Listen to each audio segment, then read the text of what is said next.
Aminin mo, kapag bawal mas parang ang sarap gawin, di ba? Parang may thrill, may excitement. Pero ang tanong, hanggang kailan ito masarap? Sa simula, ang kasalanan ay parang isang sikreto na nakakakilig.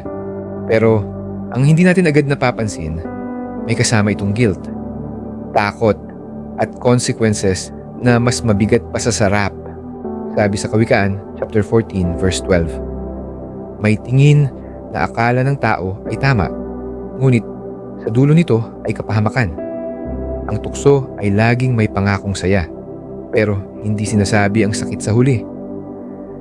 Kaya naman, bago mo gawin ang isang bagay dahil masarap, isipin mo muna. Handa ba akong harapin ang kapalit? Kaibigan, hindi mo kailangang mahulog sa bitag ng kasalanan. May mas magandang buhay si Jesus para sa iyo. Ang tanong, ready ka bang piliin siya? Kung nagustuhan mo ang mga ganitong klaseng video, pindutin lang ang follow dahil nag-a-upload ako araw-araw.